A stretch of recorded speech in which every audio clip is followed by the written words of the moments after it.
welcome. My name is Rick Baum, and I'd like to welcome you to this panel discussion. And we want to have a lot of discussion from those of you who are here.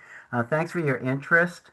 And joining me on the panel will be Ann Robertson, who will be speaking first. She taught for 40 years at San Francisco State. Another participant is Carol Lang, who's been teaching at City University of New York for over 15 years. And then Frank Costco, who represents the alternative that I think lots of people are not that familiar with about which is called the Vancouver model. And he's president of the Vancouver Community College faculty system. And he's living proof that there is an alternative to two-tier contracts. And then myself, I'm Rick Baum. I've been teaching in numerous Bay Area community colleges for probably about 40 years now. I've been at City College of San Francisco for over 25 years. The format that we want to use is we want to set aside a lot of time for questions and comments, and we want each panelist will speak for about 10 minutes, which is going to be difficult for all of us because it's probably not enough time for any of us. And we will start off by describing the faculty structure of where we teach because it varies quite a lot from one part of the country to another, one school system to another. And then afterwards, we may want to respond to each other a bit, and then we'll open it up to your comments. And we ask people to try to restrict yourself to 2 minutes. And if you are interested in I'm part of the California Part-Time Faculty Association. And if you're interested in our one-tier committee, please provide your email. And I see Carol's here. Carol, will you be able to take the email since you're going to be present now? If anybody's in that situation, although I recognize a lot of the people here. Or maybe David, I sent you an email. Rick, I'm here. I can get them. Yeah, you could just send individually to David if you're interested in the California one-tier system. And then there's other groups like Hilo. I think John has already posted about it, but you might want to do it again later when there's more people here. So let's start. Anne, take it away. Okay. So first of all, I taught, as Rick mentioned, for 4 decades at San Francisco State University as a contingent faculty member. San Francisco State's part of the California State University system. There are 23 campuses, so we're just 1 out of 23.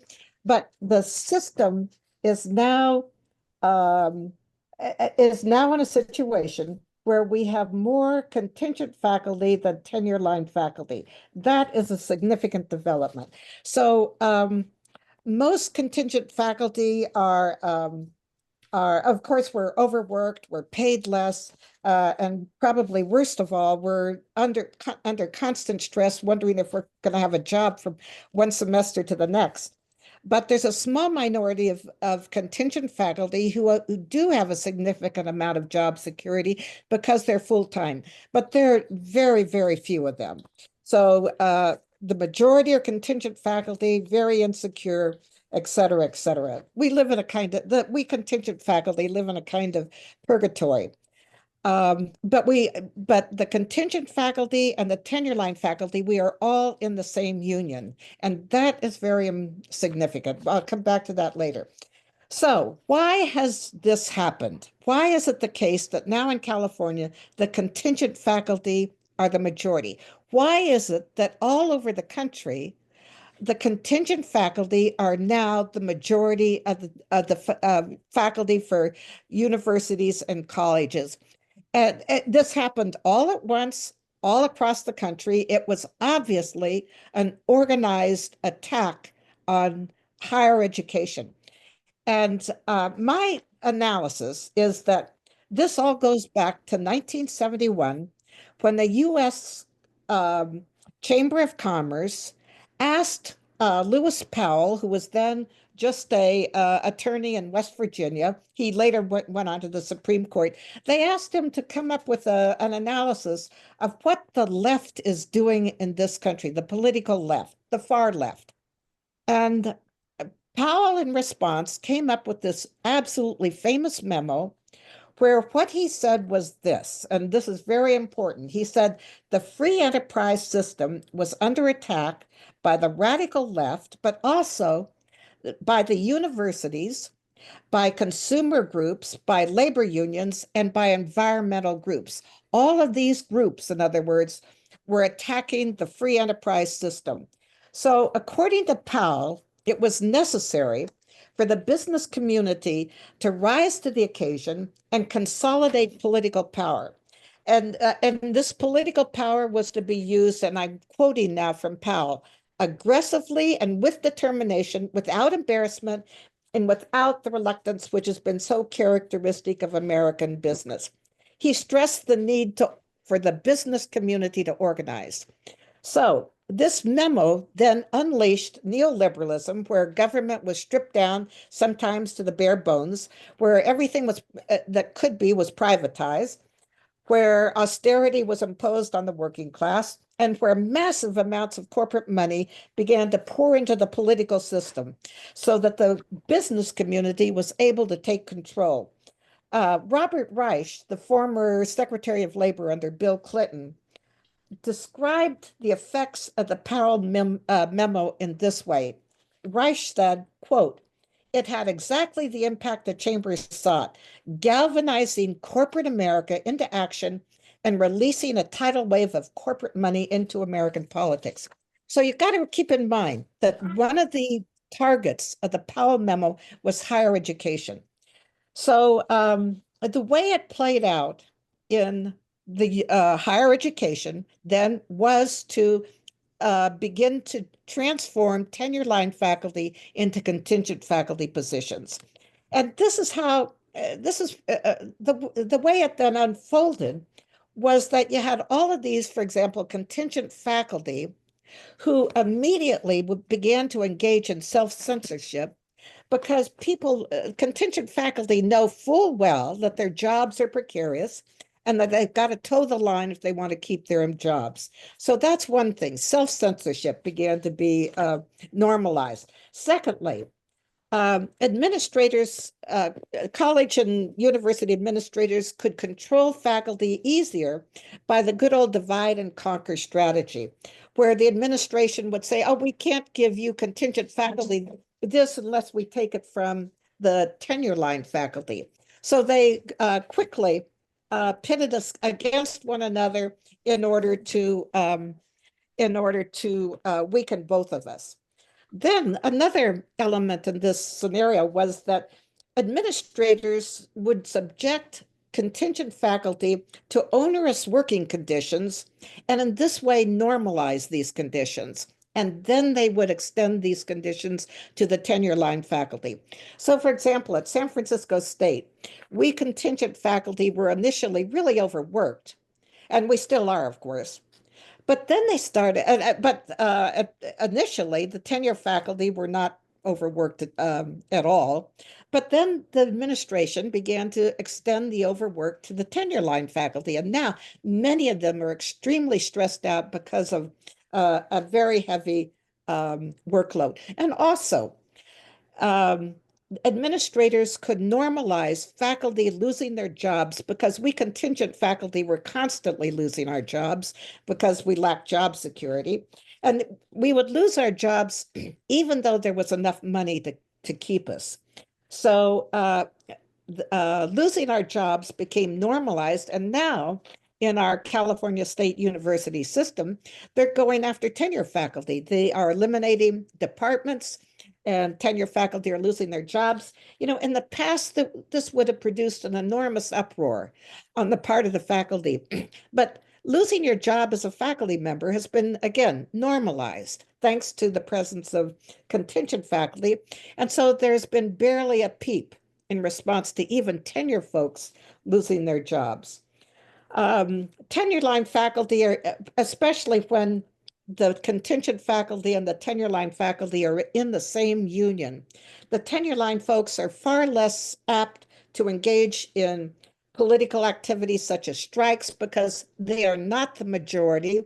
And the contingent faculty have a difficult time joining in because they work at we work at multiple institutions, and because of our heavy workload, we don't have the time to do this sort of thing.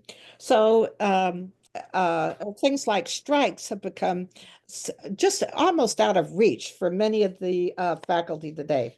And finally, and this is important too, what's happened is that the um, um, the virtue of belonging to a community of scholars has been undermined. Again, because many contingent faculty don't have the time to engage in extra meetings or departmental socials. So this sense of community has been lost. And this is a big loss because people need to belong to a community. They need the support of other people. And we're far more vulnerable when we lack that community and lack that support. So all of this means that the impact of the Powell memo has resulted in the weakening of the faculty across the country. It's much more difficult for faculty to exercise power and self-determination, even though the attacks on colleges and universities have been intensifying tremendously in the recent past. And so this is not to say that there haven't been strikes, but it's become simply more difficult, and the strikes have become less of an option. So, what's the response? And I've got a minute left. What's the response of the unions? The unions have been terrible. They first of all, and in the first place, the tenure faculty liked us contingent faculty being around because they could shove off onto us the big intro courses, the huge ones, and they could then kick back and teach the small upper division classes. So they liked that. But then what happened was that yeah, well, so as a result of that, the tenure faculty weren't pushing for the abolition of the two-tier system. But then what happened is that the contingent faculty became the majority, and the tenure faculty began to be exploited. But the unions have done very little in response because their idea of political activity is to lobby politicians and give them money. But the problem is they're being far out lobbied by the people who want the two-tier system to be maintained, so that they have had very little success in having an impact. And so let me just conclude. I know I'm at 10 minutes, but this will be really quick. Okay. It's important to understand that this two-tier system is not going to last forever. It's corrupt, it's unjust, and many people understand that. It hurts faculty, it hurts students, and it's for all of these reasons that it's going to be overthrown. But to be absolutely clear, if you want the two-tier system to end sooner rather than later, it's crucial to start organizing your colleagues. We are vulnerable as isolated individuals, but when we organize ourselves, we can support one another. We can put into practice the kind of social and moral relations that we think should typify higher education. In other words, we can serve as a moral example, and we can build power that will allow us to impose humanitarian values on institutions so that we can transform them into something we can be proud of. So I will leave it at that. Okay, thanks, Ann. Thanks for sticking to the time, which is something I probably won't do. So someone will have to discipline me. If people don't know it, though, the California State Universities have a different system than the community colleges.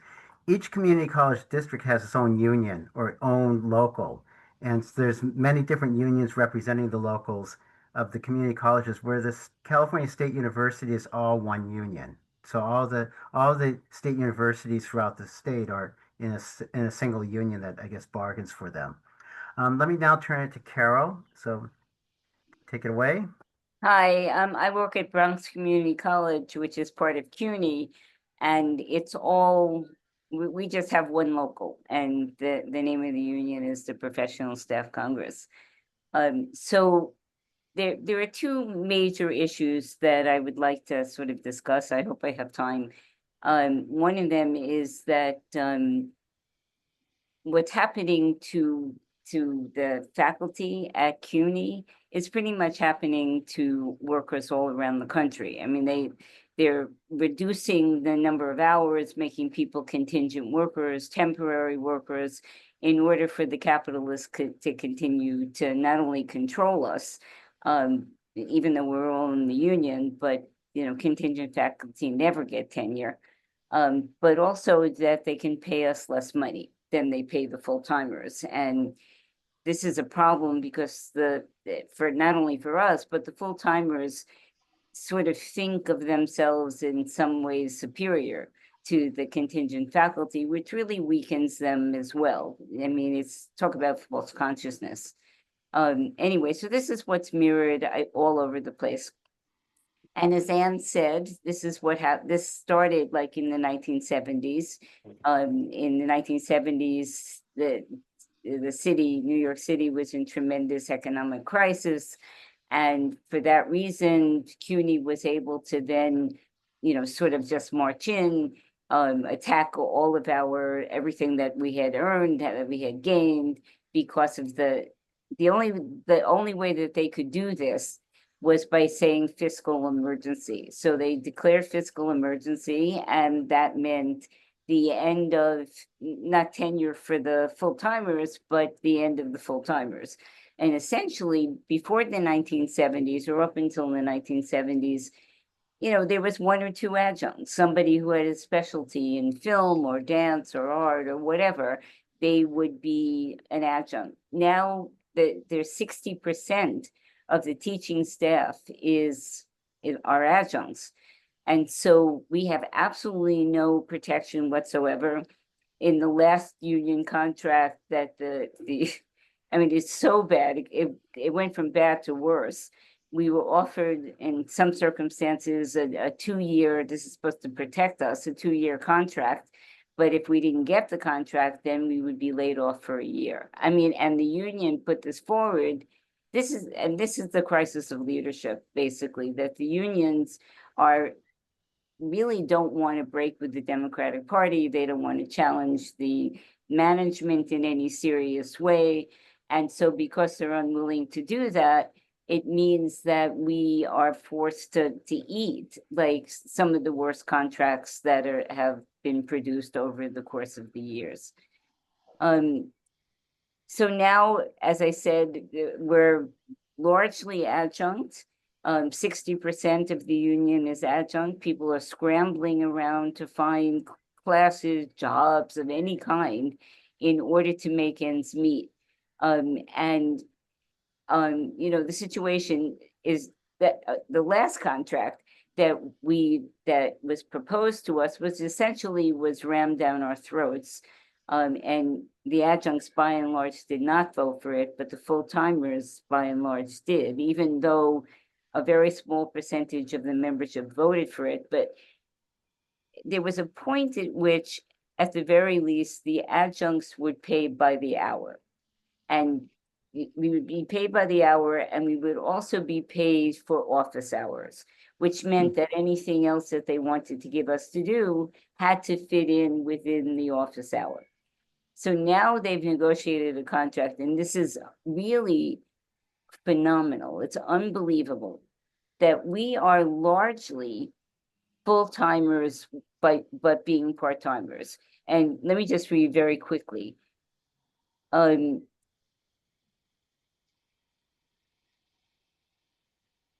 Okay, effective blah, blah, blah. Teaching adjuncts are expected to support student learning and the success of the academic programs with which they are affiliated. As academic professionals, teaching adjuncts are expected to be available to students, fulfill all responsibilities related to their assigned courses, complete the CUNY and college employment-related responsibilities, participate in professional development, complete other departmental teaching and instructional staff responsibilities that may be assigned by the different colleges. I mean, this is a description of a full-timer. It is not a description of a part-timer. So now it's not only made us have to do more work, but this clearly jeopardizes the full-timers, because with this description, there's no reason to maintain any full-timers. And the union is so frightened of any possibility that we might be unleashed, and that we're not allowed to strike in New York. It's illegal. But, you know, and the union uses that argument for why we can't do anything. And so at the last delegate assembly meeting, I argued that Trump is not only coming for us because we're an education union, but also we're, a civil service union. And these are the two things that join together to make him, want to put a target on our backs, that we have to do something militant, as opposed to the strategy of the union leadership, which is basically, I'll write a letter, sign a petition, go on a demonstration, but essentially not do anything militant. And so I suggested that we organize a strike at the last delegate meeting. And one of the other delegates said, I agree with Carol. And I never, ever get any support when it comes to striking. So the union president was so freaked out. He goes, "Oh, we can't even get people to vote for Mandami," which was just ridiculous because Mandami, who's, I don't know if people are following this, won 43% of the vote. And so, but the strategy of the union is to just vote in Democratic Party. And it doesn't matter what they are or what they support. And some of them that they ranked are against Medicare and therefore Medicare Advantage. This is how corrupt the union leadership is, and unwilling to do anything to mount a militant struggle.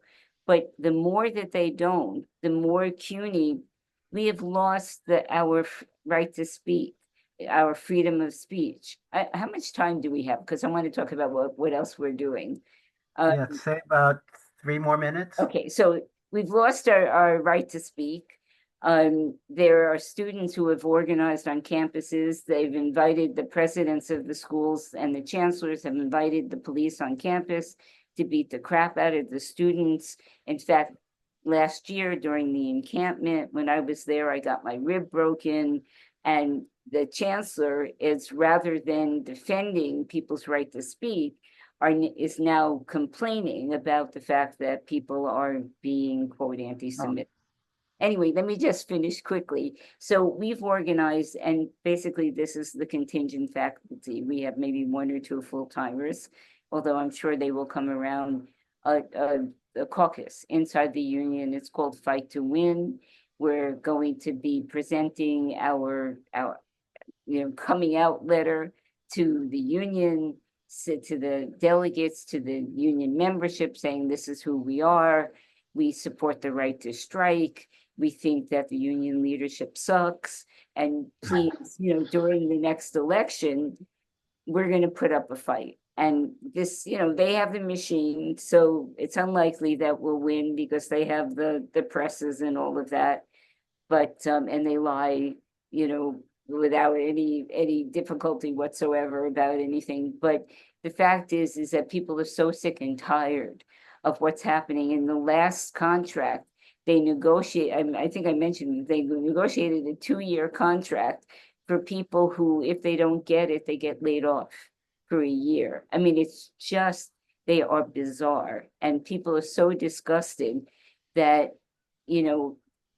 most of the contingent faculty aren't even in the union. Maybe 50% are in the union because they're so sick of these people. But we're hoping that with this Fight to Win caucus that we're putting forth, that people will see that there's an alternative, and that there's a fighting strategy.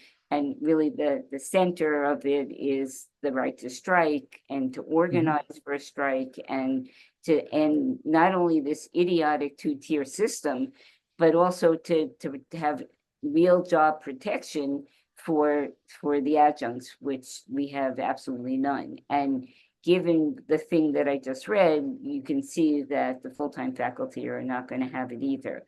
So that it's going to be, even though they're backward, in my opinion, because they're privileged, they will come around because they'll see that ultimately not to defend the adjuncts is ultimately going to be an attack on them. And so I have hope that we will be able to challenge the union leadership and really, put forward a fighting program. Okay, thank you, Carol. So I was going to go next. Again, my name is Rick Baum. I've taught at City College San Francisco for about 25 years. I just want to say one little thing in response to what Anne said. She was talking about the Powell memo. Around that same time, there's a book put out by Samuel Huntington called The Crisis of Democracy, in which he went after the radicals at teaching at colleges. And the crisis of democracy is that we had too much democracy was the essence of the crisis. And it's just so part of that tenure. And of course, he was from Harvard. He was a Harvard University professor. So it's been made clear we live in a capitalist society. And one of the characteristics of capitalism is keeping workers down to enable the enrichment of others. And that includes other workers. And some may not like it, but in many ways, the other workers are what's called a labor aristocracy. In some ways, that's the way I'd characterize a lot of full-timers. They're a labor aristocracy in our system. In the California community colleges, at least all the ones that I've taught at, there are two groups of faculty. There's the full-timers with tenure or their tenure track, and they, in theory, are guaranteed a job, good salaries and benefits until they retire or die, although some of them are now also facing vulnerabilities. The other group is the job insecure part-timers, gig workers who are hired when needed and discarded when not needed, and compared to their full-time colleagues are paid significantly less with few, if any, benefits, even though they may have more job experience, are more qualified to teach the same classes that the full-timers are teaching, but they get paid less and have terrible salary packages. Why do we have this unequal benefits and pay? Or why do we have two-tier contracts? And that frees up money that can be used by the administration to pay themselves more and to hire more administrators. But it also frees up money to pay the full-timers more. There's a lot of sympathetic full-timers who are with us on making these changes, but so many of them benefit from the existing system. They're a relatively privileged group of people. The unions that represent people in the California community colleges are generally controlled by the full-time faculty, and they act to maintain two-tier contracts. They do little about the two-tier contracts. One of the things that gets my dander up frequently is that all these people say they favor social justice, they see the two-tier system as exploitative, they favor equality, but they essentially do nothing to end our two-tier contracts except give them lip service. And so they really need to be called out for their hypocrisy, which doesn't happen too much. Mm-hmm. Why do we have two-tier contracts, and why is that the status quo? Again, I want to say the full-timers who control the unions have relatively well-paid, cushy jobs, and they see no reason to change the existing system. If you're benefiting in the existing system, why change it? Some union leaders will even cooperate with management because they themselves want to become administrators because it pays a lot more. So they're willing to be cooperative and help maintain this system. But part of the problem rests with part-timers themselves. You have part-timers who are recruited into union leadership positions, and they hold these positions due to their loyalty to the existing system. And if they don't remain loyal, they're either isolated or they're removed from their positions. And this can also even happen to full-timers who are more sympathetic to the plight of part-timers who want to see bigger changes, see the union getting active when jobs are being threatened. One of the problems that's already been mentioned is all part-timers are under pressure not to create problems, not to be outspoken, because if they are, they're going to undermine their chance of ever gaining a full-time position or even keeping their part-time job. So there's tremendous pressure on many of these folks. And, the full-timers, as has been already mentioned, should consider changing because they too are threatened and hurt. Academic freedom, tenure are under attack. And as Carol was saying, in my case, in budget cuts, has resulted in a lot more work for those full-timers who keep their jobs. So it's not in their interest. They're stressed out. I think Anne also mentioned this. So the unions themselves are also hurt by the two-tier contracts because it undermines unity among faculty. Most unions in the community colleges represent both full-timers and part-timers. There are some exceptions, but they supposedly represent both groups. what's the key to ending the two-tier contracts is that the part-timers have to get organized. They have to educate themselves. They have to fight for their interest and fight against being treated as second-class educators. But there's tremendous obstacles to that happening, at least as far as I've experienced it. There's many barriers to part-timers communicating with each other. They are extremely isolated from each other. Every place that I've worked, that's been the case. We are not on campus at the same time. We don't work in committees with each other. And essentially, the job of part-timers is that you go and teach your class, and then you get the hell out, or jump in your car and go to another school where you have a job.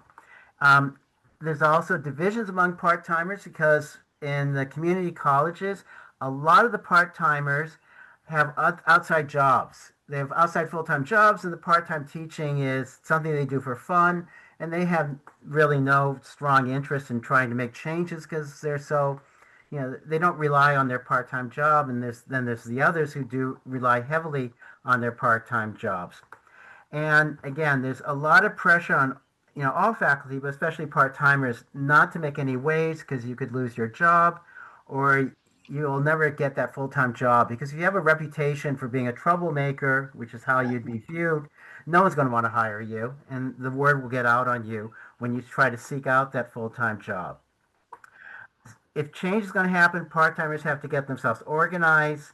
They have to speak out against their conditions, and they may even, as Carol is suggesting this happening where she is, organize to take over their union because they are the majority of the faculty.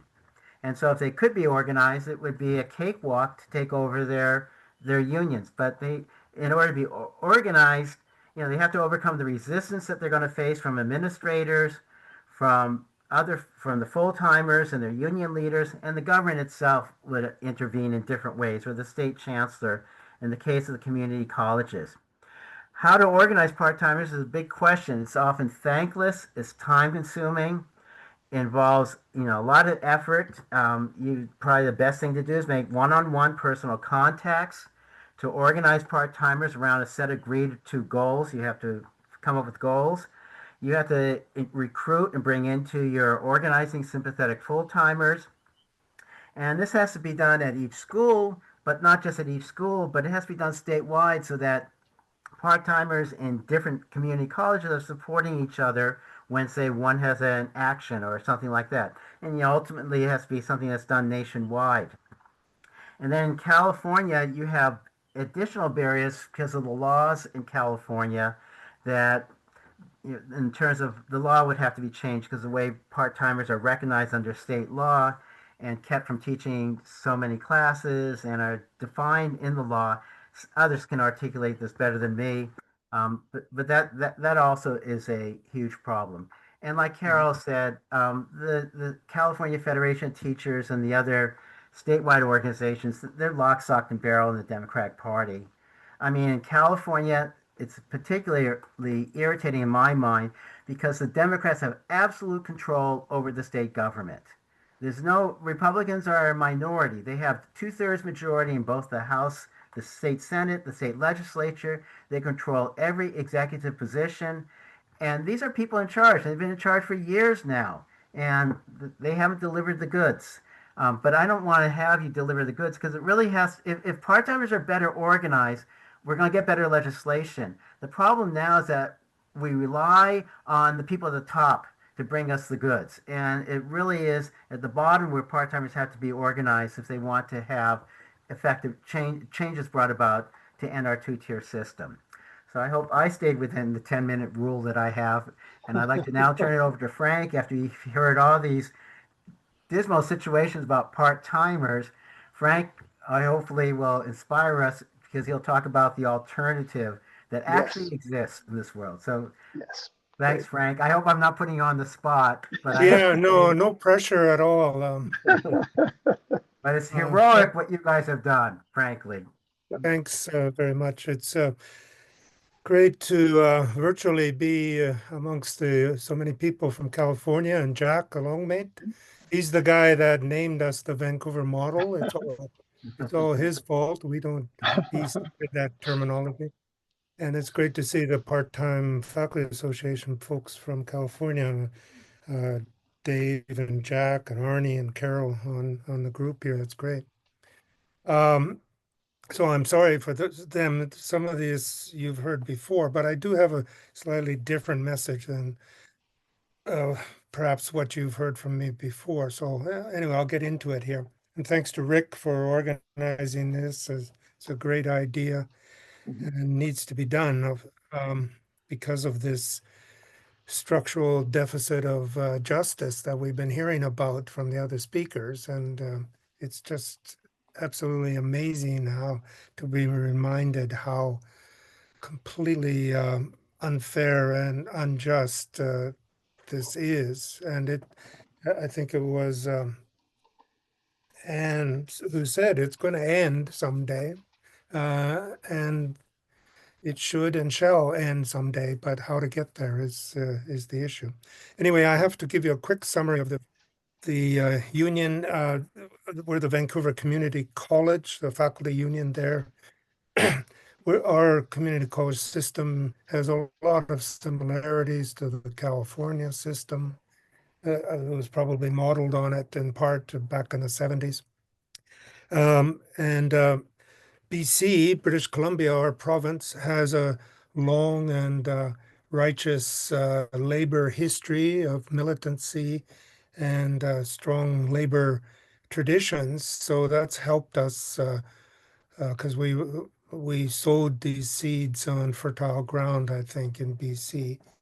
And a lot of the initial gains were made in the 1990s when our left of center Social Democratic Party, the new Democratic Party, was in government in British Columbia. And our leadership was able to work with them on some of these points.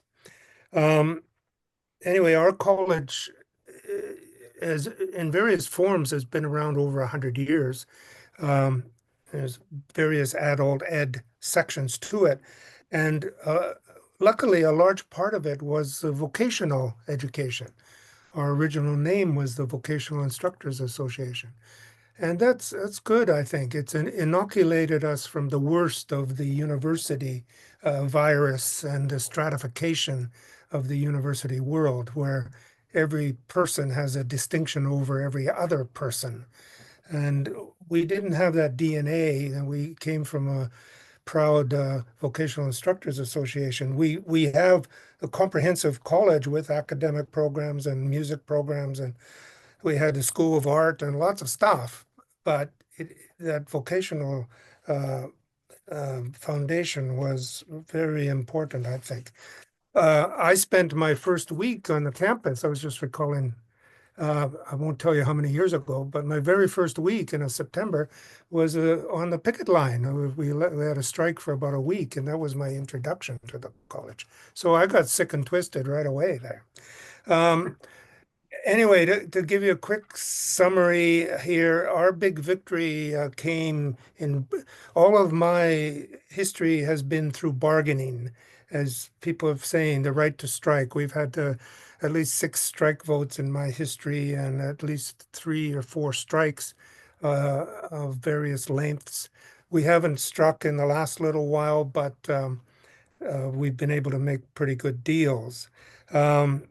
So in 1988 and 90, we got what we call regularization of the person.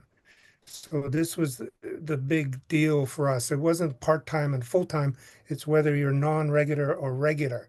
And regular is sort of analogous to tenured status. So you're expected to keep your job for the rest of your career. And you can be a half-time regular. You know, I know Jack and others have told me that's hard for Americans to understand, but we have this limit at half-time, but you can be a half-time regular and have full seniority and full rights to everything. So our goal since then, over the last 30 years, has been to make non-regulars as equal as possible to regulars. So we've erased these distinctions. So we actually have completely, I know this is hard to believe perhaps, completely pro rata equality in pay. Even if you were a substitute on your very first day of work, you would get your completely pro rata portion of a full-time salary. So there's no salary. We don't use the word equity there. It's equality in terms of salary. We have workload equality. We have medical and dental benefits, seniority accrual. We have PD time and funding for PD. New members have full membership in their department. They can run for department head, for example, in elections supervised by the union stewards, or they can run for elections in the union of full membership, full votes, full voice. You have one hiring per life, per career. One hiring will do it, and that's it. You're not hired and again. You have if you are one of these non-regulars, you have the right of first refusal. So you have a form of enforceable job security. So until you become regular, some below half-time will perhaps never become regular. Some individual music classes, for example, where the workload is too small to become regular. But those folks have right of first refusal for their whole career.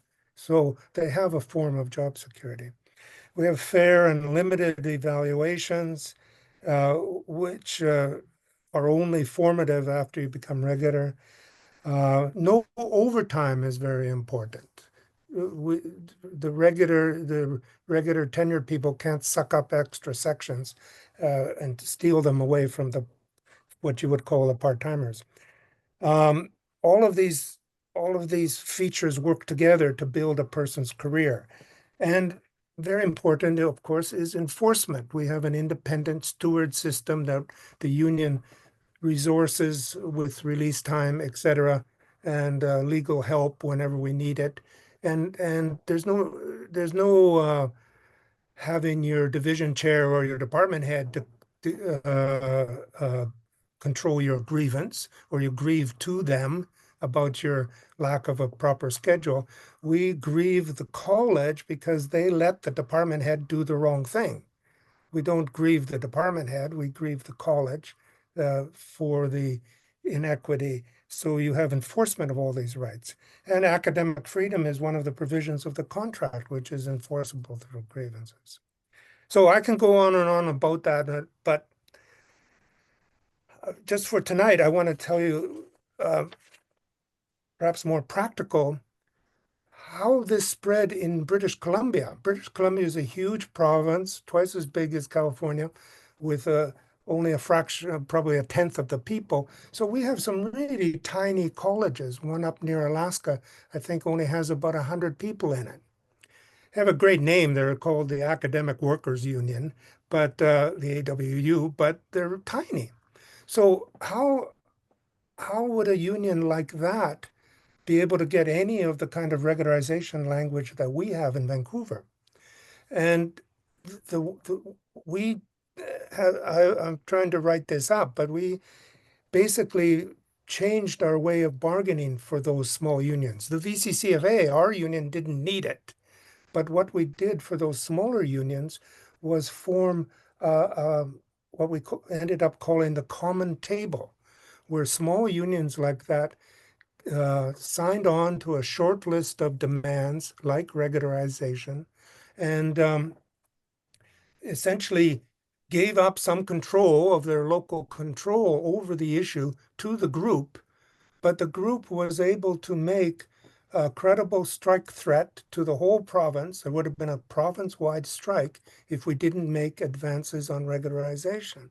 This happened in the 1998, 2001 bargaining round. And and the threat of that strike was enough to develop a system similar to what we have in Vancouver, where after 2 years, if a person maintained their half-time status, boom, they become regular. And that's what you call regularization of the person. You didn't have the right to apply for a job. You were the job. The job is you. And that became the way. And one important point on that is we also bargained the mechanism for enforcing that language. You can get contract language, and if it's not enforced, it's meaningless. So right into the collective agreement was put, okay, this is how this new language will be enforced at each of the locals.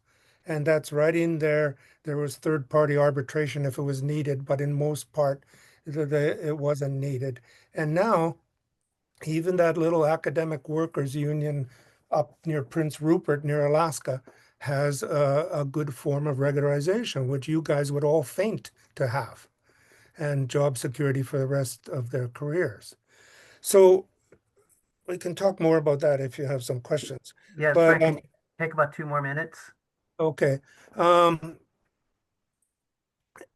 Anyway, as many people have spoken about, this didn't come about magically. You have to, all three speakers have said, you've had to prepare culturally and socially for a strike mobilization, and it takes time. Like Carol said, you have to take over the union somewhat as well. There are full-time people who, all of this was led by full-time people, what you would call full-time people, we would call regular people. And these regulars were committed unionists, and they knew this was the real social justice that they were working for, and they led this campaign, and it became a cultural feature. You could not speak against this in the union, or you would be shunned. It became a reverse of what you guys are running into. This kind of solidarity became impossible to ignore.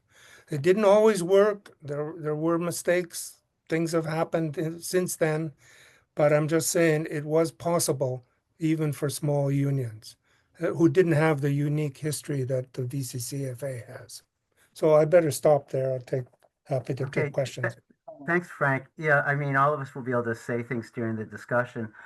What we wanted to do is have a few minutes if anyone of the panelists want to say something to each other first. And then I thought we'd take at least some questions because I'm sure there's a lot of people who want to ask Frank's questions about the situation that he has, or maybe others, and do that for a bit, and then we'll have comments and that people can make, and the panelists can respond to that. So between all of us, does anybody want to say anything to each other? I know Carol, you were saying that you wanted to do that, so why don't you go first? You're muted. You're muted, Carol. I want to say the key to what Frank was talking about was the desire to go out on strike. And so the concession that you won, which is wonderful, was because of the militancy of the membership and the willingness to go out on strike.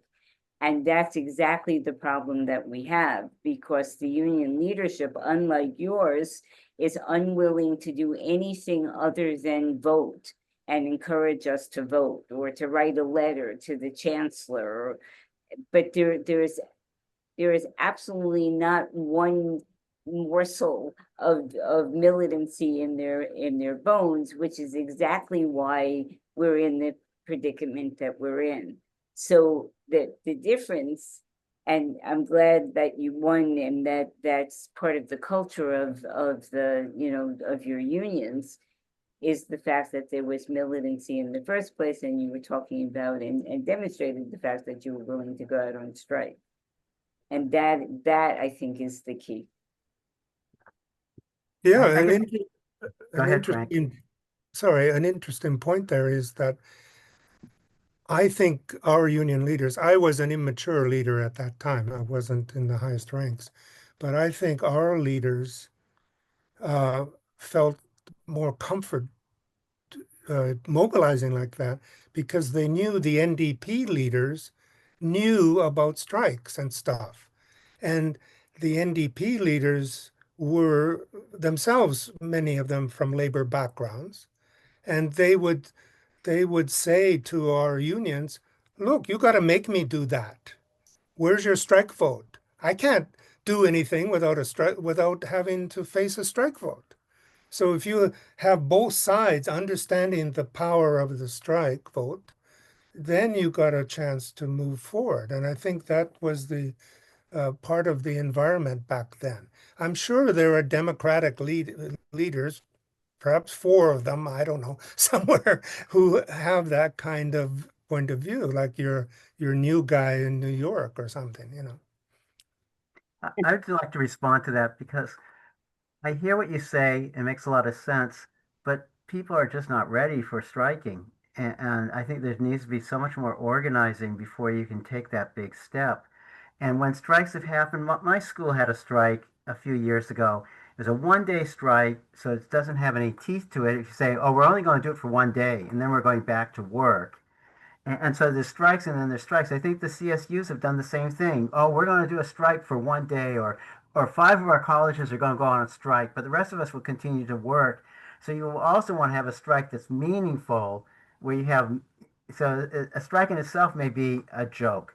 And when we had our 1 day strike at City College of San Francisco, the administration turned around and shut down the school for the day.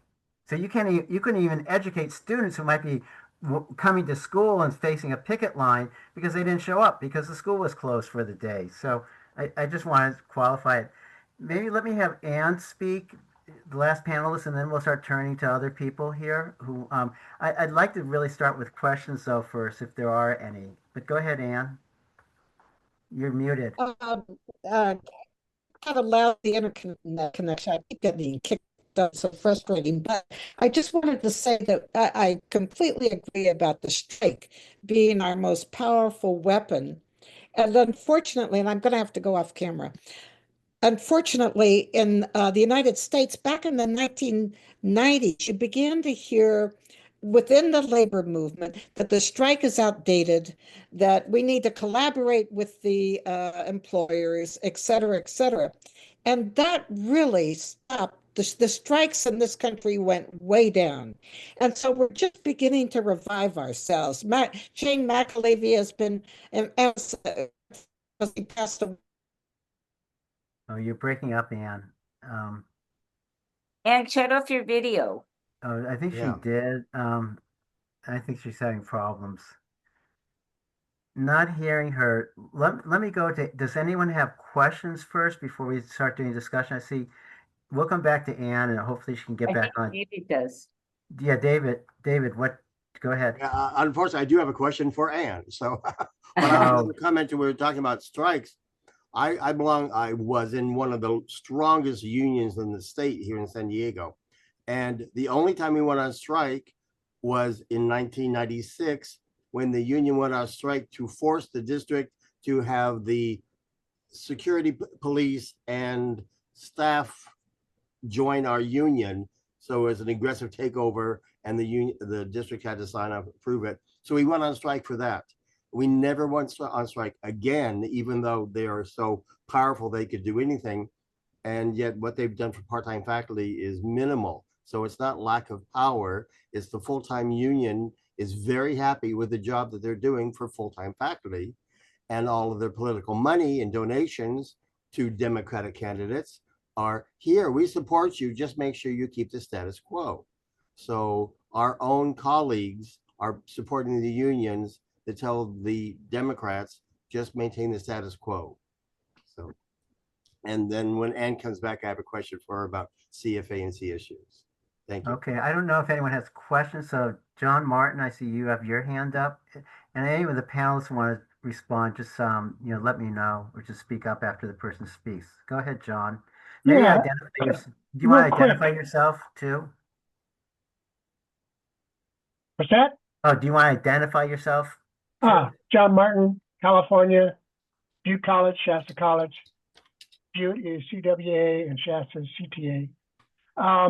My question, it's not a question, well, it is a sort of a question, no, an observation. Butte ratified a contract just a couple months ago, and we were out of contract for 18 months. And during that time period, I heard a lot of rumbling that we should go on strike, we should go on strike. Well, guess what? We, those who are in the negotiation team and the leadership position, we were not ready to go on a strike because we did not mobilize our members. So I'm taking upon myself and other people, we're going to start organizing what we call a mobilization team to be ready to go on strike in 2 years from now. And I would encourage everybody here to, you got to think the big picture. You have to think ahead. You can't go, oh, the contract expires next month. Let's go on a strike. What?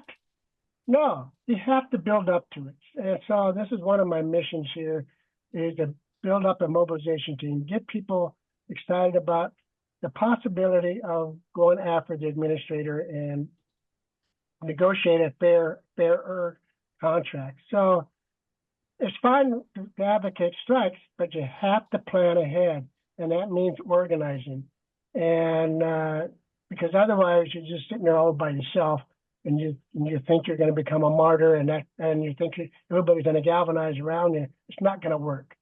For the reasons that Rick described earlier, part-timers like chickens. You cannot, or cats, you can't hurt them.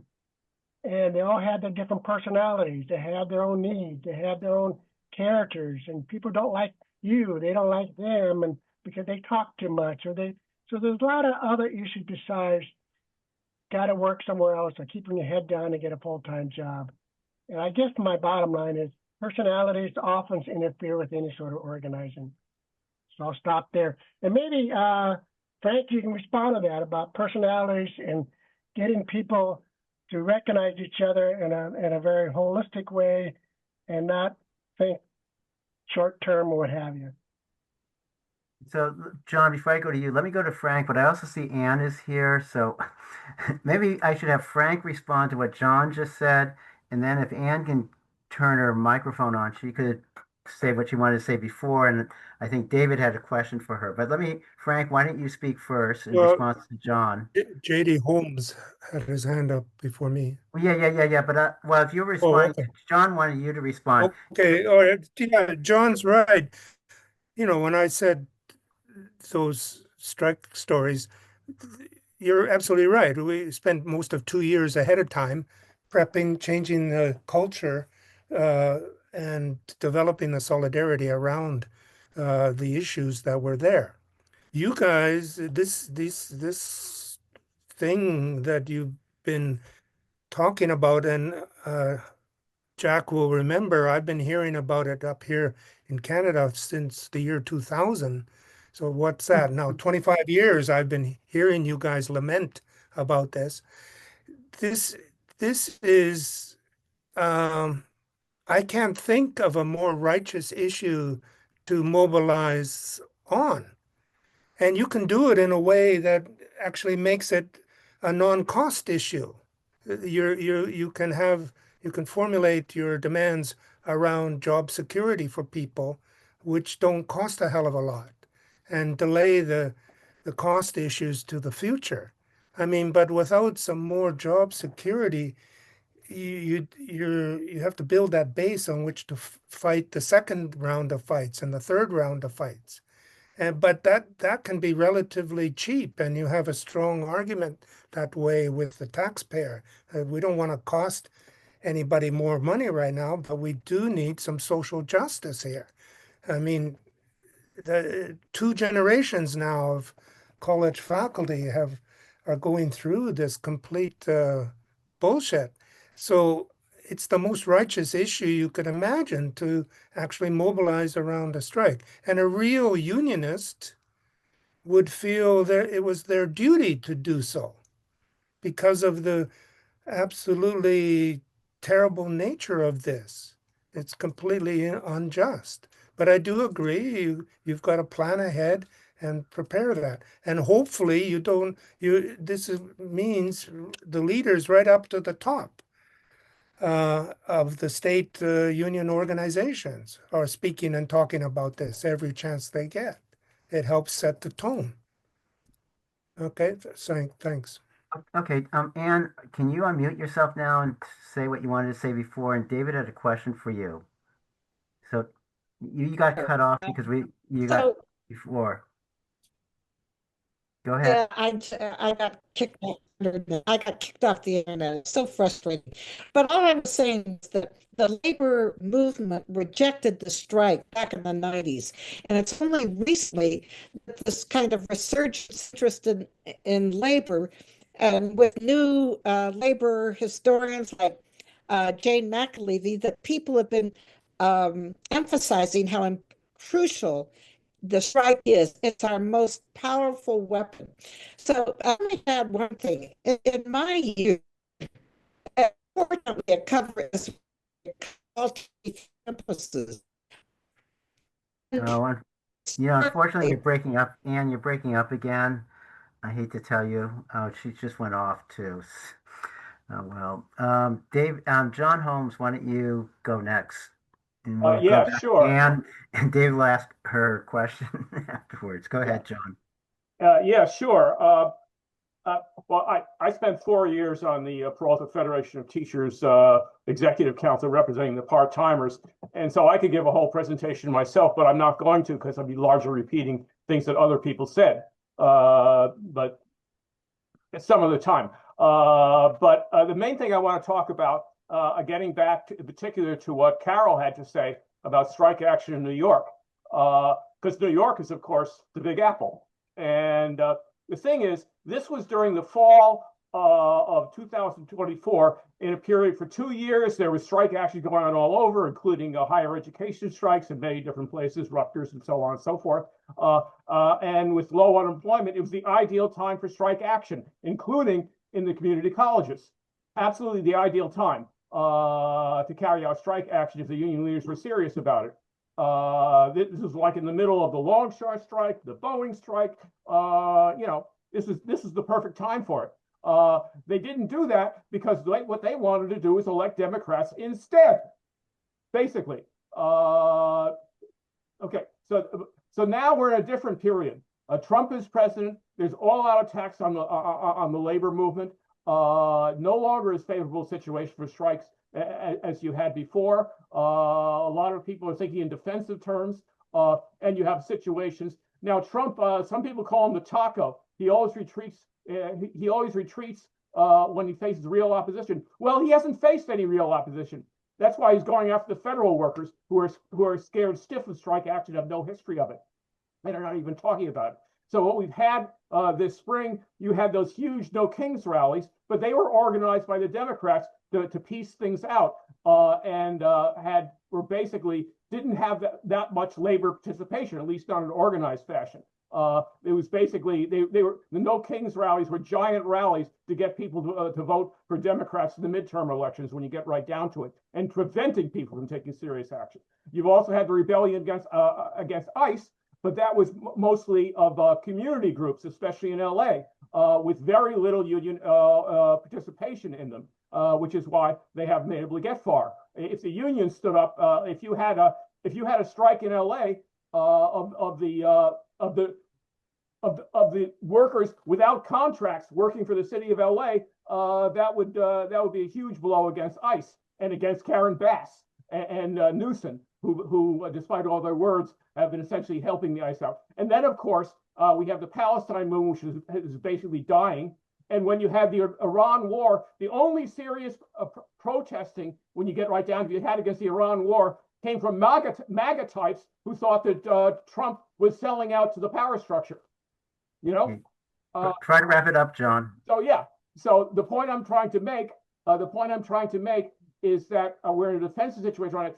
Anything could change at a moment's notice. There could be an explosion. But right now, I think we need to concentrate on defensive actions with solid organization behind them right now. But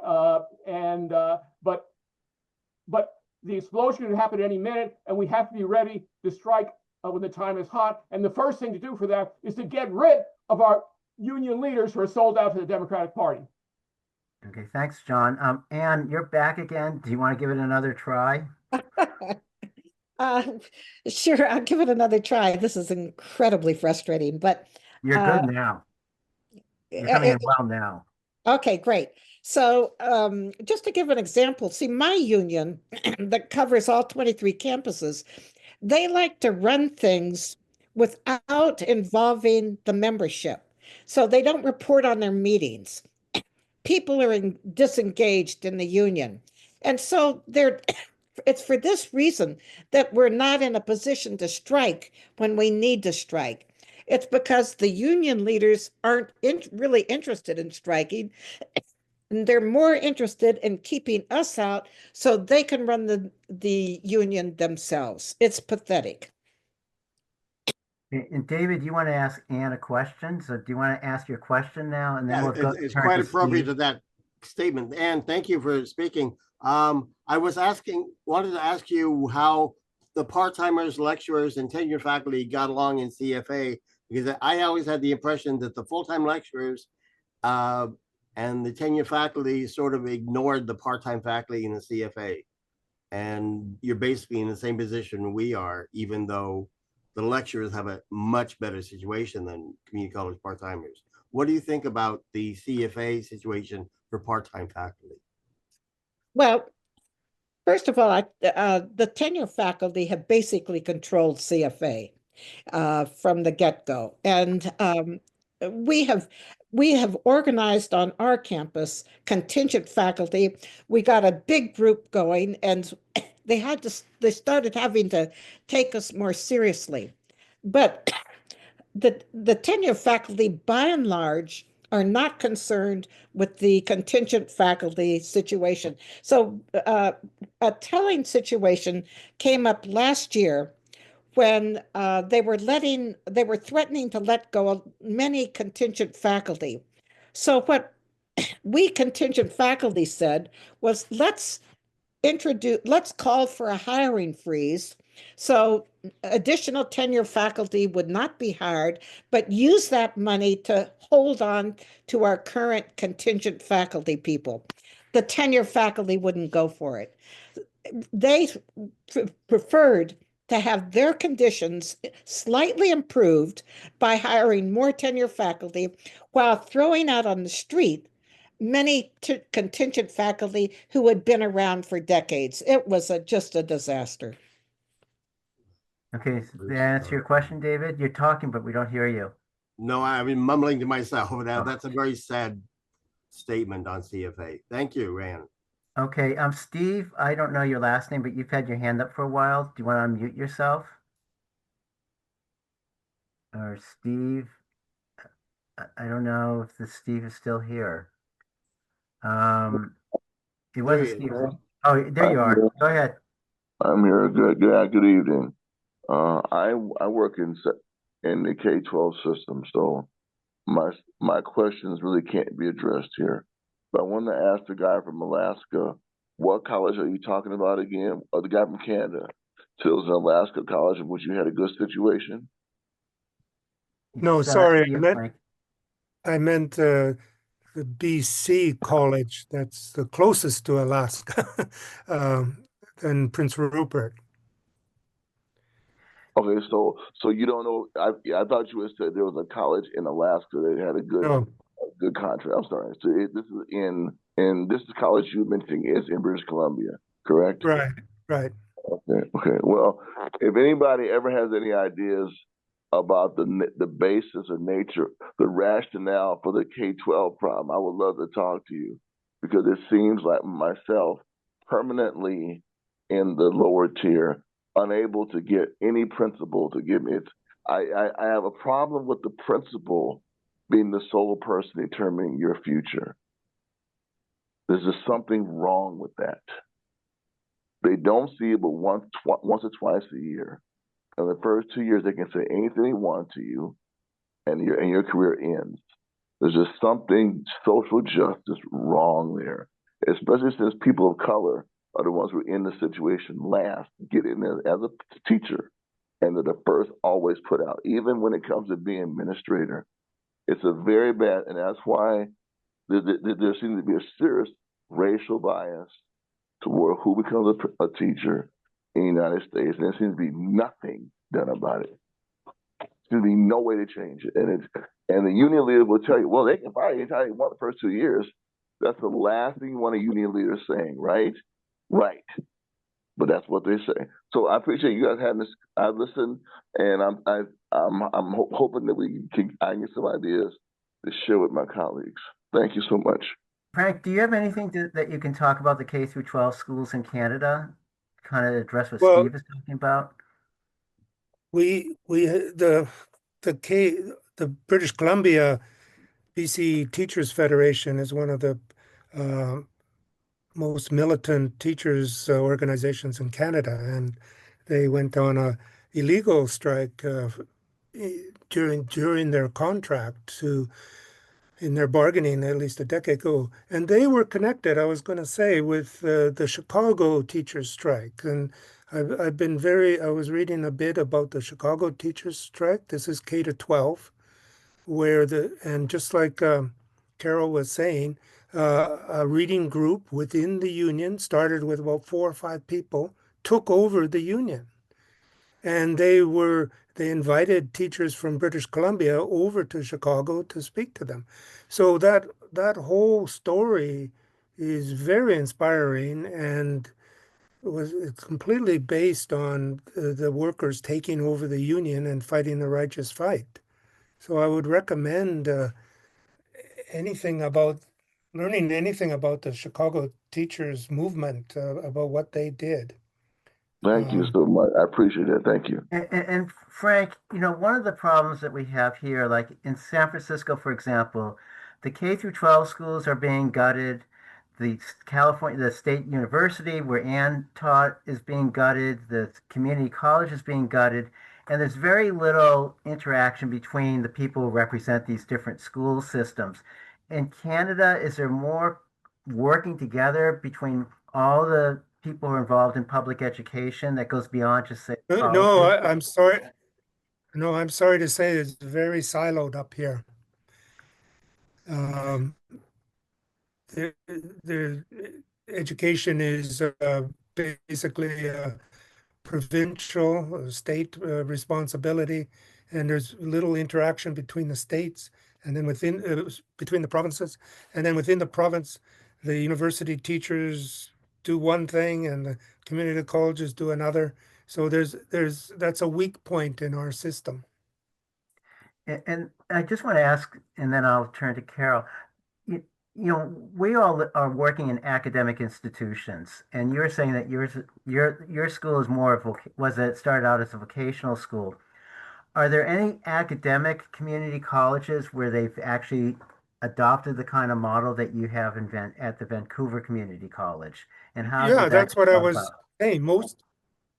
Through that common table. Most of the work in the community college system is academic. The vocationals are a minority. And they use that common table mechanism and got a good measure of these rights and better pay equity through that. They're all dominated by what we call university transfer programs. And they Even have the much better UCC. situations for the people who are part-timers like ourselves. Oh yeah, much better than anything in the States, and not quite as good as our situation, but very good, and a lot of pay equity and much more democratic unions. Thanks. Go ahead. And No, that's okay. Go ahead. Carol, you have your hand up. Yeah, the whole thing is such a travesty. I mean, we're all in, at least in the United States, in the AFT, right? We have different locals. Steve is in one local in the AFT. I'm in another local in the AFT. Rick, you're in another local in the. Just think of the possible power that we have if we saw ourselves as education workers who have the power to shut down the entire education system. But, as Anne pointed out, where people are pitted against each other, and this is the atmosphere that exists within the different unions. Don't worry about the other people, just worry about yourself. And my union leadership is always attacking some other union leadership for doing the same thing that they're doing. The fact is that the only way to really there's 1 million people in the AFT, 1 million people. Randy Weingarten, who's the president of the AFT, structures things in a way to make sure that we are separate, and so that she herself can have schools that she owns a charter school.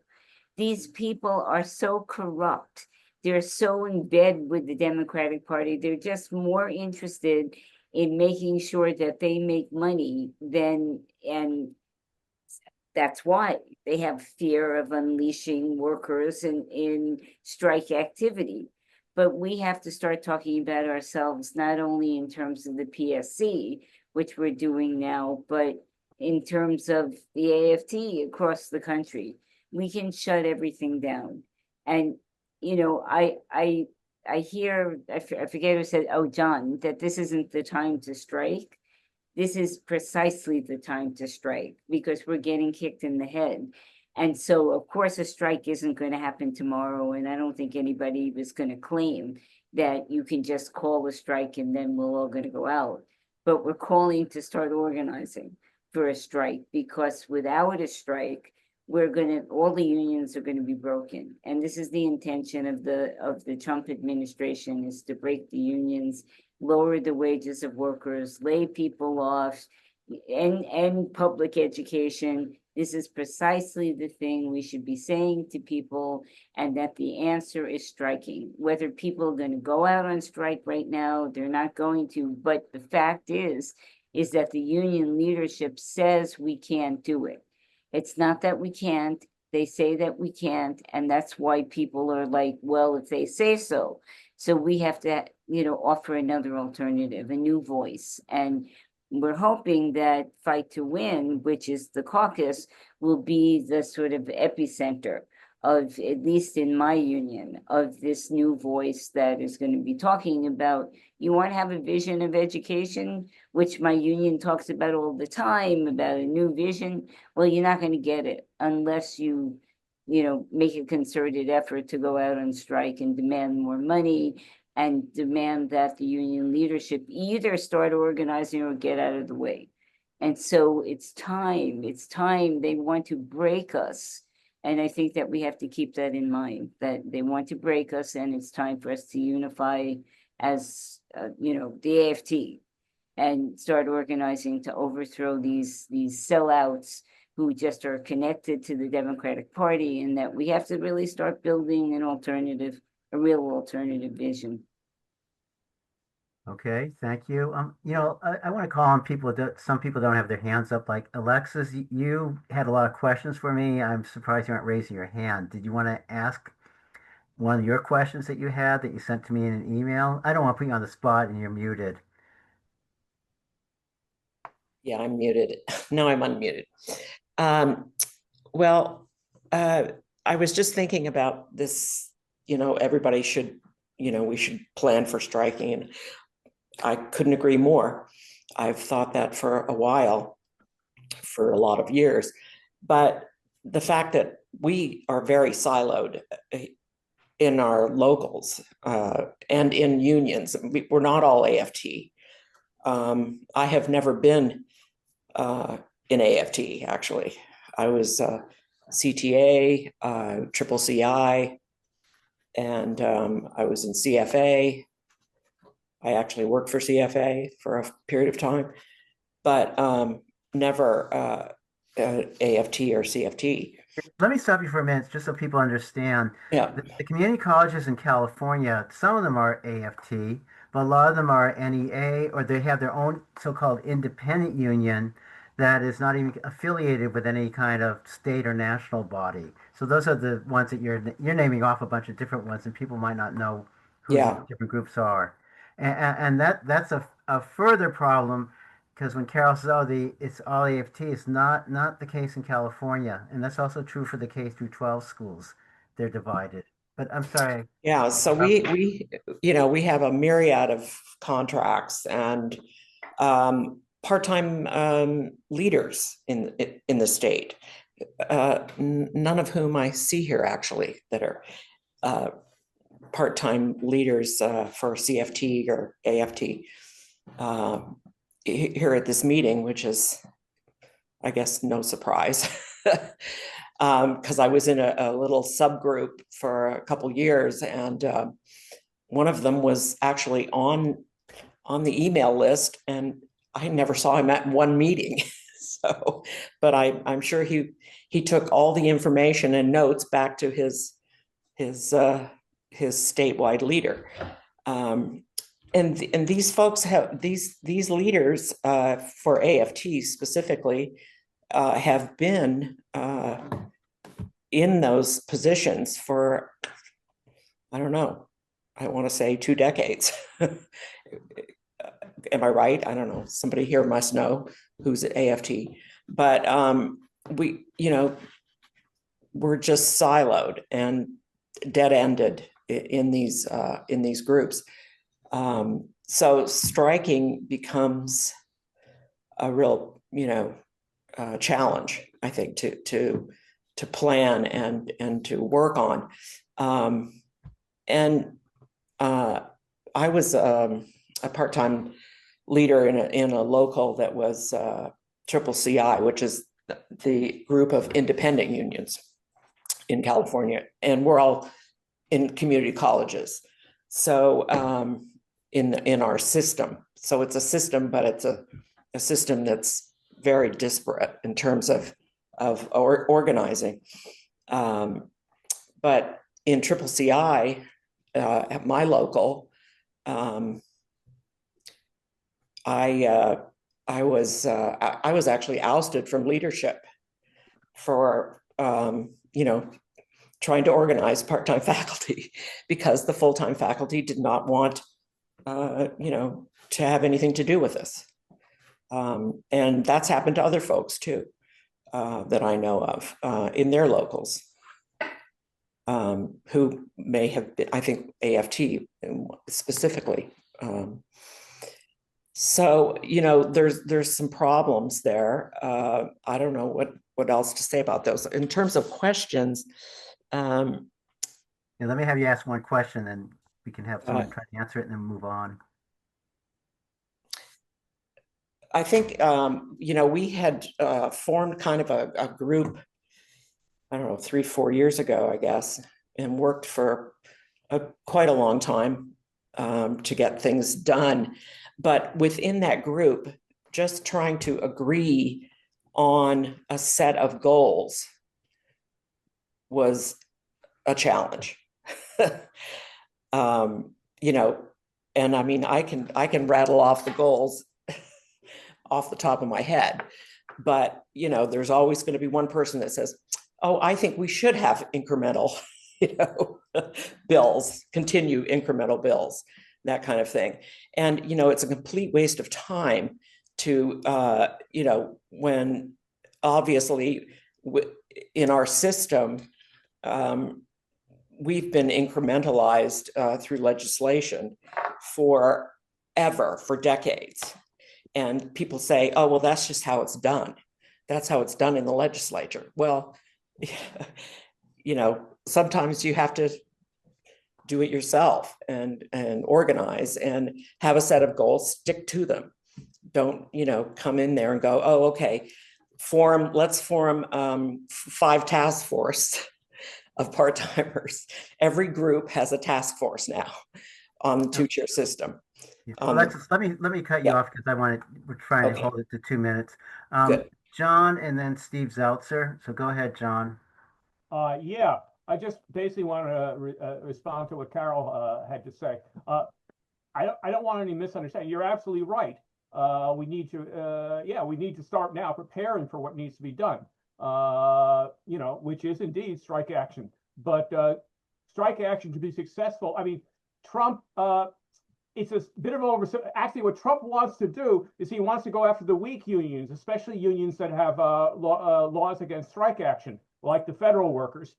Whereas some of the stronger unions, like the Longshore and like the Longshore Union, the Teamsters, more labor aristocratic unions, he wants to bring them onto his side, which has a certain amount of success. Also, the United Auto Workers with its protectionism. He's got Sean Fain, who a lot of people were enthused about enthusing about Trump's anti-tariff protectionism measures. So it's an oversimplification. He wants to break the easy to break weak unions that are unpopular. And to a lot of people in America who don't have college degrees, view college instructors as being elitist. So we have to fight against that. And also the fact, all I'm trying to say is, in fact, like what you said, that we can't just go out on strike next week. We need to understand that the current situation is a lot harder than it was last fall. So we have to prepare more strongly. And the absolute key, I mean, people have talked about how the basic difference between Canada and the United States is that the union leaderships are not as bad in Canada as they are in the United States. The key problem, what we have to do, I mean, rank and file union members with rotten union leaders don't like the idea of strike action because they figure they will lose. And you know what? With a lot of the union leaders we have right now, they're right. Simply to have success in strike action, what you are doing, Carol, organizing an oppositional caucus, something I could never do in my own union. I was a lone wolf on the executive board. Organizing a caucus with a program that speaks to everyone's needs, not just the faculty, the students, their parents, all the blue collar, white collar workers, with a solid program that answers all the questions that people have, to overthrow the union leadership, and so we can have union leaders who the ranks can believe in and will support strike action if they take them out on strike, because they're interested in working class action instead of just supporting the Democrats or supporting the Republicans, like the ILA and Teamster leadership are doing right now. Okay, John, let me move on to Steve. So Steve Zeltzer, go ahead. Okay, well, the attack now, and let's talk about it, the fascist attack on public education, is to destroy public education. If people seen Project 2025, they want to liquidate public education and get rid of all the unions and put in company unions. Okay, now there's a frontal attack on public education, but the unions, the AFT, the NEA, SEIU, are not even informing the members of what's coming. There's no campaign to educate education workers and students about this frontal attack on education. And the reason is they don't want to mobilize millions of teachers and education workers. So I think what this committee and what unionists should do who are teachers in education is put out a statement about the frontal attack on public education, the union busting, the terrorism against students, the attempt to liquidate or get rid of political activists on the campuses, the witch hunt, and for a national day of action. In California, we need to push for a statewide strike. They want to destroy California. Trump. They've got the National Guard, the Marines out, and they're going to spread to other cities. I think people on this call and people in this country are not ready for fascism. Some don't even think it's going to happen, but they spent $130 billion to militarize ICE and set up massive police presence, military police presence in all the cities and build concentration camps for us. That's what's on the agenda. So the first thing is to start by saying this is what's facing education workers, adjuncts, all workers in public education, and start to have some rallies in your campus when they open up in September about what's happening and the need for statewide and national strikes. We have to put that political campaign forward, and we have to challenge Randy Weingart and these others who have no plan. Weingart was recently in an interview, the Majority Report. She had no plan, nothing. She just was angry that she hasn't been called by the present Secretary of Education. So they're politically bankrupt. Now's the time to actually put forward a program of what's going to happen, the frontal attack on public education. The Title I is being destroyed. They're cutting colleges, UC, CSU. They're going to be massive budget cuts. The other thing in California is a rich state. The Democrats are not demanding, they have a supermajority, that they tax the billionaires. They make the billionaires pay for this crisis. There has to be an attack on the Democrats. Newsom and the Democrats have a supermajority. The same in New York. But the unions are refusing to go after, well, Mamdani is saying we shouldn't have any billionaires. What is he talking about statewide and nationally? Mamdani is talking about fascism. What is he going to do about it? What's his program to fight fascism? We are not going to fight fascism with the Democrats. So anyway, that's what I think we should work towards in September.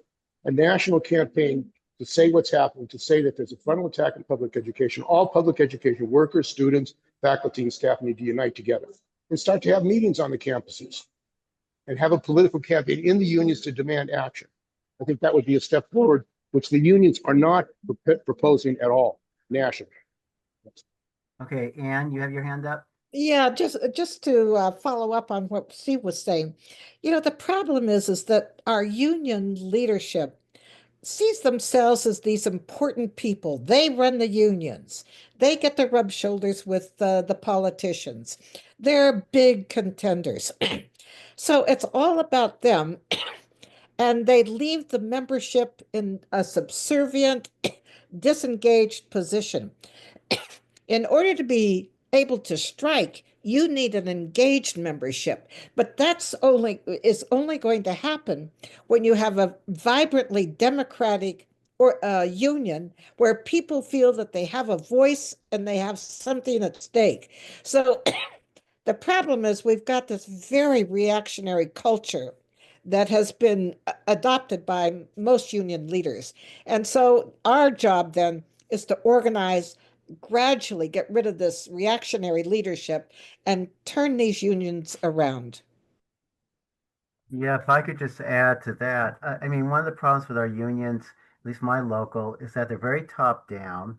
They're also very secretive. I mean, like in my local, they have at least one staff person or maybe two. They have an executive director who's on the payroll, and then they have release time that's the equivalent of 3 3/4 full-time positions that they don't have to teach because they're doing the union work.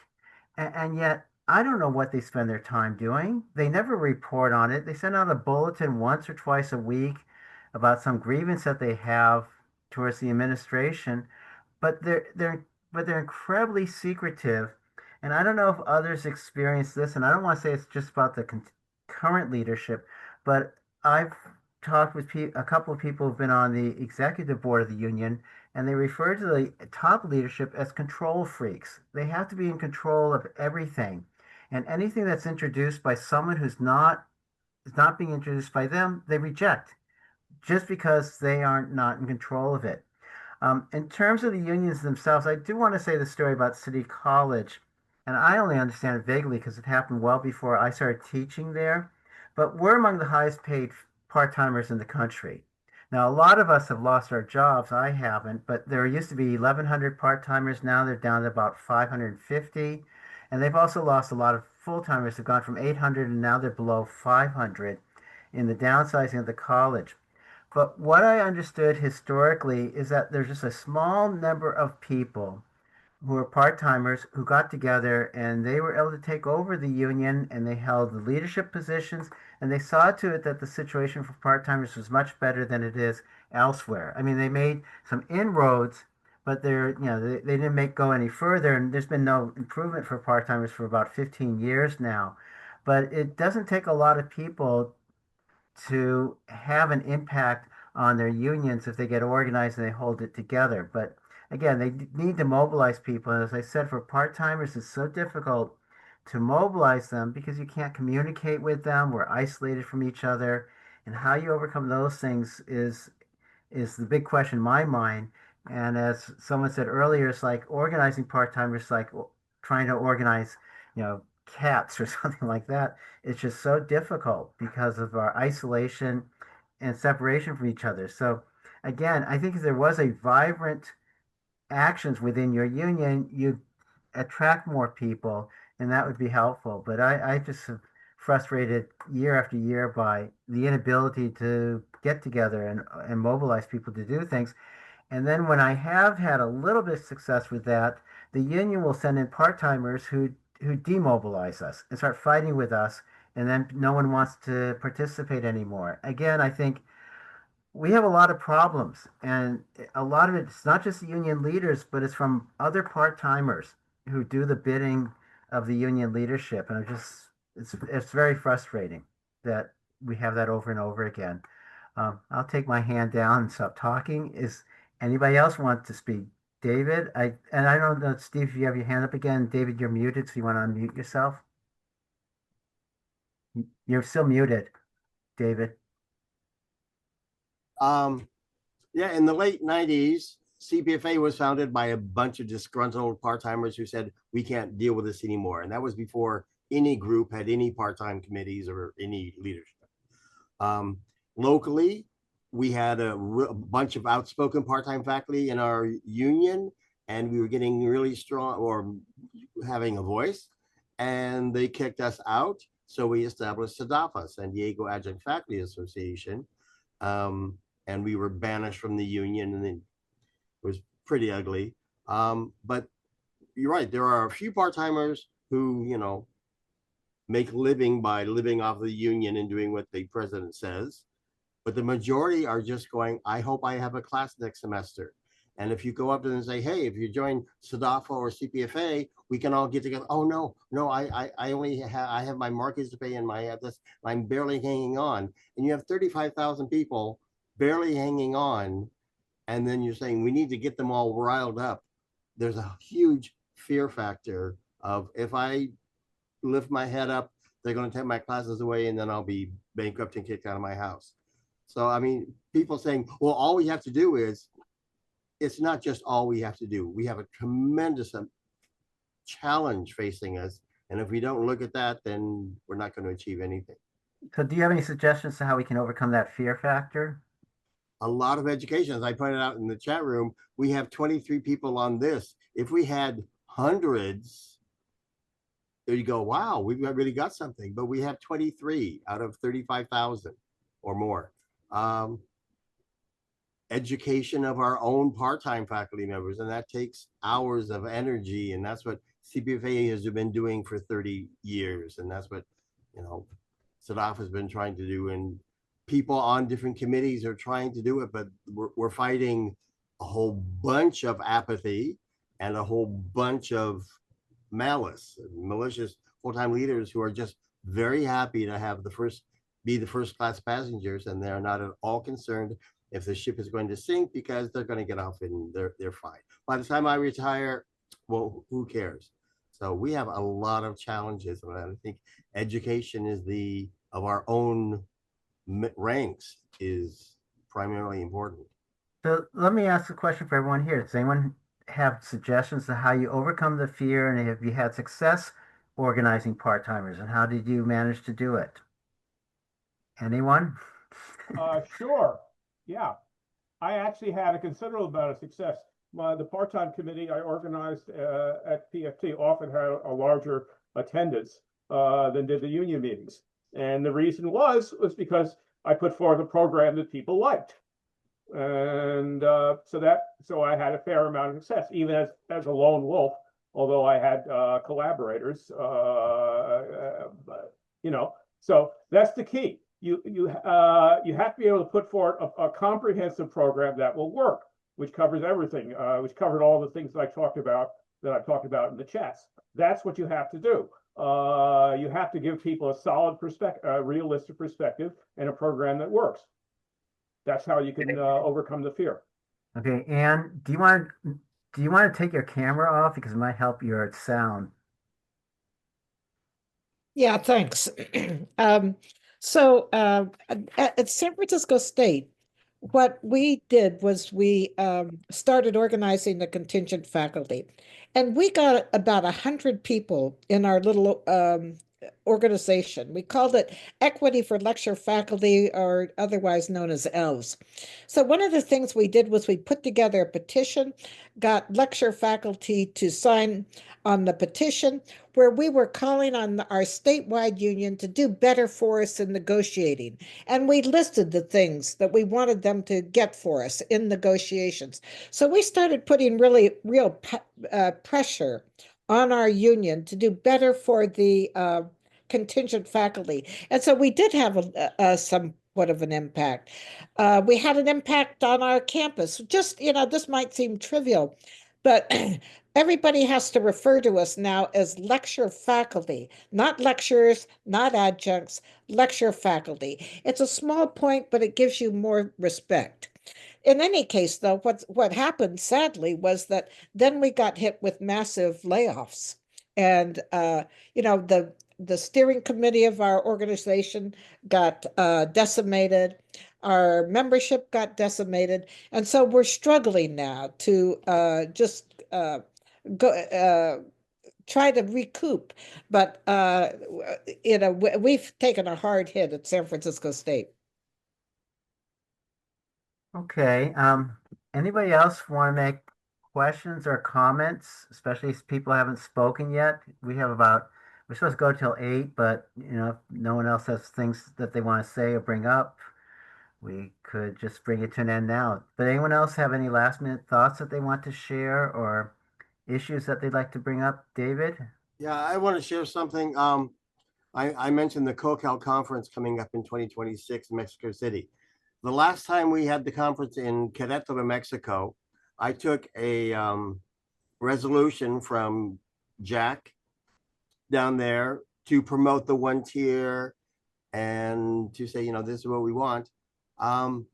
One gentleman stood up and talked for 10 minutes to oppose one tier, oppose part-time faculty, and he was one of the officers of CFA, because his point was CFA solved all of our problems except tenure. So go back and solve all of your problems. So when you just need tenure, come and ask us and we'll help you, because that's the only important thing we're interested in. And he got applause because the most of the people were full-time lecturers.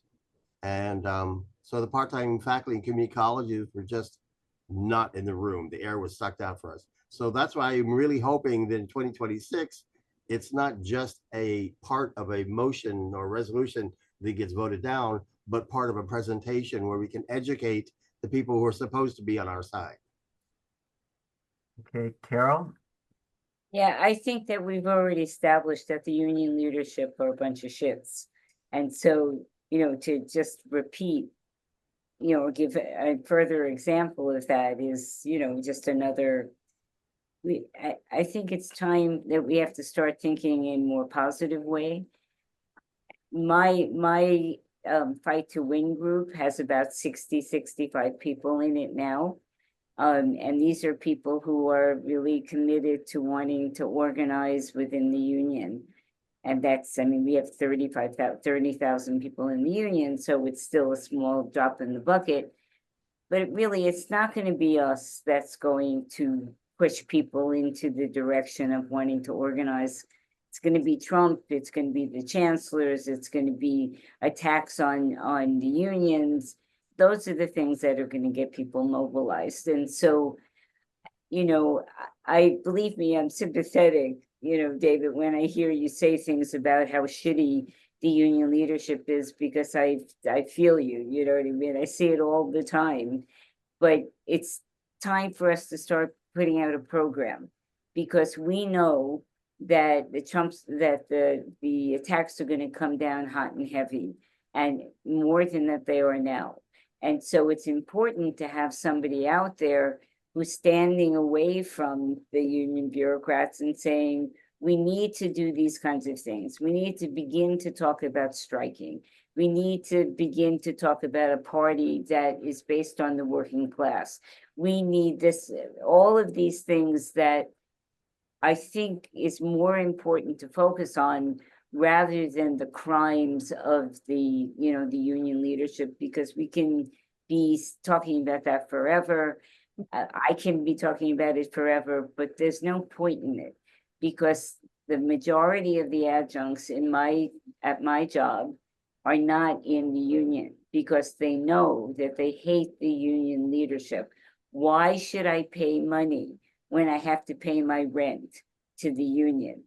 And so we have to give them something positive. We have to have a program. We have to give them a reason to join the union, and to say that with a new kind of leadership, we can really actively mobilize and change the situation. And I think that's what we have to begin to start doing now, because, as I said, everybody knows, and maybe not everybody is in the AFT, but there are a million people in the AFT, which is pretty, could be a very powerful weapon. So we have to use all of the things that we have in order to really mobilize the ranks and let people know that there is another way, there's an alternative. And if we don't fight, it's going to be the end of education.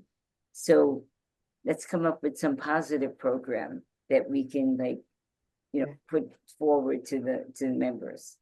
And one thing that nobody here has mentioned today is students. And certainly students are going to be very sympathetic to our situation. And if they start making a fuss in their classroom with their teachers, that could be helpful. And we just haven't talked about students, and they're hurt by this situation. And they are a very active group. When I've gone to demonstrations recently, I'm just very surprised by how many young people there are. I feel like it used to be people that I know all my generation. Now there's a lot of young people who've been mobilized, and they realize that they're getting shafted. They're getting screwed by the system big time. It's so much more difficult to make ends meet when you finish like college these days than it was when I was growing up, or even finishing high school. And none of us talked about, just something to keep in mind. We ought to talk about students. And as educators, there's no reason why we can't educate students about what's going on. And they themselves, and mobilizing students, they could be pushing the other teachers to do the right thing or to be different. So I just want to throw that out there.